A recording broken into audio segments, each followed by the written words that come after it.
গগৈক পাকিস্তানী লিংকৰ কথা কয়। আমি গৌৰৱ গগৈক পাকিস্তানী লিংকৰ কথা কোৱা হিমন্ত বিশ্ব শৰ্মাক আজি সুধিব বিচাৰিছোঁ যে তোমালোকে যে এই মিছা কথাবিলাক কৈ গৌৰৱ গগৈৰ যে মানহানি কৰাত তোমালোকে যি লাগিছা, তোমালোকে ডাবল ইঞ্জিনৰ চৰকাৰ, কিয় তেতিয়াহ'লে গৌৰৱ গগৈক তোমালোকে এৰেষ্ট কৰিব পৰা নাই? মানুহক বুৰ্বক সজাব বিচাৰিছা। তেওঁৰ হাতত ৰিপৰ্ট কাৰ্ড নাই। আমি যেতিয়া সুধো যে কিমান লাখ মানুহক চাকৰি দিলা, তেতিয়া তেওঁ কয় গৌৰৱ গগৈ পাকিস্তানী লিংকৰ কথা কয়। দুৰ্ভাগ্যজনক কথা।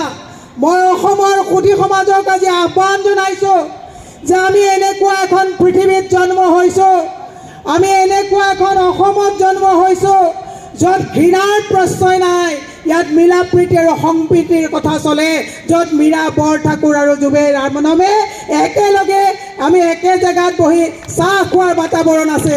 কিন্তু দুৰ্ভাগ্যজনক কথা, আজি মুখ্যমন্ত্ৰীয়ে অতি নিৰ্লজ্জভাৱে কৈছে যে কংগ্ৰেছ এটা মিয়াৰ দল বুলি তেওঁ ক'বলৈ গৈছে, আৰু তেওঁ কৈছে যে অহা 5 বছৰত কংগ্ৰেছত দুটা কলহ থাকিব, এটাত ছাগলীৰ মাংস আৰু আন এটাত বেলেগ থাকিব বুলি কৈছে।